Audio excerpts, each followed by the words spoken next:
Kali ini kita akan membahas tentang skizofreniform, suatu gangguan dalam persepsi realitas dan fungsi kognitif yang mirip dengan skizofrenia, tetapi durasinya lebih singkat, yaitu berlangsung minimal 1 bulan dan kurang dari 6 bulan.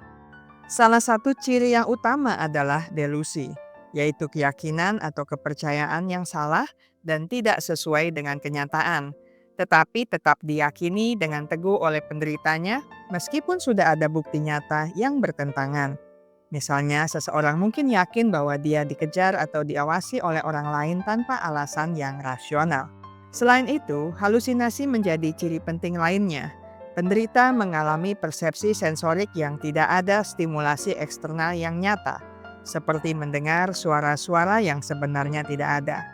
Halusinasi ini seringkali sangat menimbulkan kecemasan dan kebingungan bagi individu yang mengalaminya. Bicara yang tidak teratur juga menjadi salah satu tanda khas, di mana seseorang menunjukkan pola berbicara yang sulit dipahami, seringkali berpindah-pindah topik tanpa keterkaitan yang jelas, atau menggunakan kata-kata yang membingungkan, sehingga komunikasinya menjadi kabur bagi pendengar. Perilaku yang sangat tidak teratur atau bahkan katatonik, yaitu kondisi di mana seseorang tampak kaku atau tidak responsif, juga sering dijumpai pada gangguan ini. Perubahan perilaku ini bisa memperlihatkan diri dalam bentuk aksi yang tanpa tujuan atau gerakan yang aneh dan sulit dikendalikan. Lebih jauh lagi, gejala negatif dari skizofreniform juga menonjol, di mana terdapat penurunan ekspresi emosi sehingga individu tampak datar secara afektif. Selain itu, terdapat kemiskinan bicara atau berkurangnya kemampuan dan keinginan untuk berbicara secara spontan, serta kurangnya motivasi untuk melakukan aktivitas sehari-hari yang mengakibatkan berkurangnya fungsi sosial dan produktivitas. Penyebab skizofreniform hingga saat ini belum dapat dipastikan. Namun berbagai penelitian dan temuan ilmiah menunjukkan adanya beberapa faktor yang berkontribusi signifikan terhadap munculnya gejala ini. Salah satu faktor yang dianggap sangat berperan adalah faktor genetik, di mana adanya riwayat keluarga dengan gangguan psikotik meningkatkan kemungkinan seseorang mengalami skizofreniform. Hal ini menunjukkan bahwa kecenderungan gangguan ini dapat diturunkan secara biologis melalui gen, meskipun tidak sepenuhnya menentukan mekanisme pasti terjadinya gangguan. Selain aspek genetik, terdapat pula faktor neurobiologis yang sangat penting, khususnya ketidakseimbangan neurotransmitter di otak, terutama dopamin. Dopamin adalah senyawa kimia dalam otak yang berperan dalam pengaturan suasana hati, emosi, serta proses berpikir. Ketidakseimbangan dopamin ini dapat menyebabkan gangguan dalam persepsi dan pikiran yang merupakan faktor utama dari gangguan psikotik seperti skizofreniform.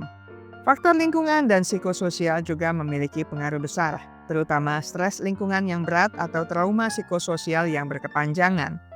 Situasi seperti tekanan hidup yang ekstrim, pengalaman kekerasan atau pelecehan, serta perubahan sosial yang signifikan dapat memicu timbulnya gejala psikotik pada individu yang rentan. Di samping itu, faktor biologis tambahan juga menjadi area perhatian, seperti infeksi selama kehamilan, yang dapat mengganggu perkembangan otak janin dan meningkatkan risiko gangguan psikotik. Gangguan perkembangan otak lainnya yang terjadi sejak dini juga dianggap berperan, meskipun mekanismenya masih terus diteliti lebih lanjut. Skizofreniform merupakan gangguan psikotik yang prevalensinya relatif jarang ditemukan di populasi umum dengan estimasi sekitar 0,1%. Artinya dari 1.000 orang hanya sekitar 1 orang yang mengalami gangguan ini. Meskipun tergolong langka, penting untuk memahami bahwa gangguan ini memiliki kecenderungan muncul pada kelompok usia tertentu, yaitu dewasa muda. Biasanya skizofreniform mulai tampak pada rentang usia antara 18 hingga 30 tahun. Rentang usia ini dianggap kritis karena merupakan masa transisi dari remaja ke dewasa, di mana perubahan biologis, psikologis, dan sosial terjadi secara signifikan dan dapat mempengaruhi kesehatan mental seseorang. Pada aspek demografis lainnya, prevalensi skizofreniform tidak menunjukkan perbedaan signifikan antara laki-laki dan perempuan. Artinya, gangguan ini dapat menyerang kedua jenis kelamin dengan kemungkinan yang relatif sama. Gangguan skizofreniform membawa dampak yang cukup signifikan terhadap kehidupan penyandangnya maupun orang di sekitar mereka. Pada tingkat individu, penyandang gangguan ini sering menghadapi kesulitan dalam menjalankan fungsi sosial dan pekerjaan sehari-hari. Hal ini disebabkan gejala psikotik seperti delusi, halusinasi, dan gangguan bicara yang mengganggu kemampuan mereka untuk berkomunikasi dan berinteraksi secara normal. Selain itu, hubungan interpersonal juga mengalami gangguan. Karena orang dengan skizofreniform sering menunjukkan perilaku yang tidak dipahami atau sulit diikuti orang lain, sehingga menimbulkan jarak emosional dan kesulitan dalam menjalin hubungan yang sehat dan stabil.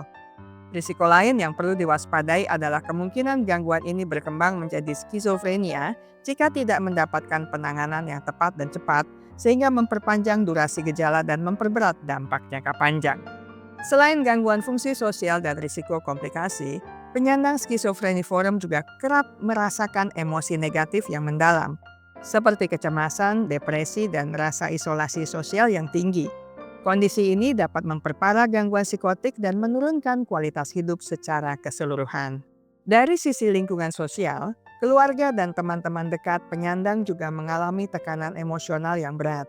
Mereka harus menghadapi beban berat dalam merawat dan mendukung individu yang mengalami gangguan ini, yang terkadang datang dengan tantangan perilaku yang kompleks dan kebutuhan pengobatan yang intensif. Situasi ini seringkali menimbulkan stres kronis dan kelelahan emosional bagi keluarga dan orang di sekitar. Lebih jauh lagi, kurangnya pemahaman yang memadai tentang gangguan skizofreniform di masyarakat dapat menimbulkan stigma yang memperburuk keadaan. Stigma ini dapat menyebabkan diskriminasi, isolasi sosial, serta mengurangi dukungan sosial yang mereka butuhkan. Ketika seseorang mengalami skizofreniform, langkah yang paling krusial yang harus diambil adalah segera mencari bantuan profesional dari tenaga kesehatan mental, seperti psikiater atau psikolog. Penanganan yang tepat dan cepat sangat penting demi mencegah gangguan ini berkembang menjadi kondisi yang lebih serius seperti skizofrenia. Dalam proses pengobatan, konsistensi menjadi kunci utama. Biasanya melibatkan penggunaan obat antipsikotik yang diresepkan oleh dokter, serta terapi psikososial yang dirancang untuk membantu individu mengelola gejala dan meningkatkan fungsi sosialnya. Selain itu, dukungan dari keluarga dan lingkungan sekitar sangat menentukan keberhasilan pemulihan. Kehadiran orang-orang terdekat yang memberikan kepedulian, pengertian, dan motivasi mampu memberikan kekuatan emosional bagi individu yang mengalami gangguan ini. Bagi orang-orang di sekitar penyandang skizofreniform, edukasi diri mengenai gangguan ini menjadi langkah awal yang penting untuk mengurangi stigma dan kesalahpahaman yang sering muncul di masyarakat. Mengetahui fakta dan karakteristik gangguan dapat membantu mereka memahami kondisi serta kebutuhan penderita secara lebih empatik dan realistis. Dukungan emosional dan praktis juga sangat dibutuhkan. Misalnya dengan menjadi pendengar yang baik, membantu mengatur jadwal pengobatan, atau mendampingi individu saat menjalani terapi. Lebih jauh, mengajak dan melibatkan penyandang dalam aktivitas sosial yang positif dapat mendorong proses pemulihan dan membantu mereka merasa lebih diterima dalam komunitas. Bila diperlukan, orang-orang di sekitar juga dianjurkan untuk berkonsultasi dengan tenaga profesional guna memperoleh bimbingan terbaik dalam memberikan dukungan. Pencegahan skizofreniform sangat penting untuk mengurangi risiko munculnya gangguan ini dan mencegah perkembangan gangguan menjadi kondisi yang lebih serius seperti skizofrenia. Salah satu langkah utama dalam pencegahan adalah menjaga kesehatan mental secara keseluruhan yang mencakup manajemen stres yang efektif. Stres yang tidak terkendali dapat menjadi pemicu munculnya gejala psikotik, sehingga kemampuan untuk menghadapi tekanan hidup dengan cara yang sehat dan adaptif sangat krusial dalam menjaga keseimbangan mental. Intervensi dini juga menjadi aspek penting, yakni dengan waspada terhadap tanda-tanda awal gangguan psikotik yang mungkin mulai muncul, sehingga penanganan dapat segera dilakukan sebelum gangguan berkembang lebih parah.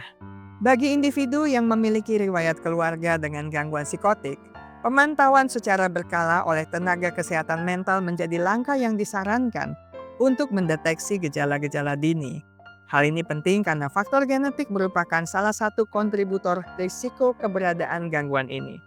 Selain itu, menghindari penyalahgunaan zat seperti narkotika, alkohol, dan zat adiktif lainnya yang dapat memicu atau memperburuk gangguan psikotik harus menjadi prioritas guna meminimalisir kemungkinan timbulnya skizofreniform. Terakhir, upaya peningkatan kesadaran masyarakat tentang pentingnya kesehatan mental dan gangguan psikotik dapat membantu mempercepat deteksi, mengurangi stigma, dan mendorong lingkungan yang lebih suportif bagi individu yang berisiko atau sedang mengalami gangguan ini.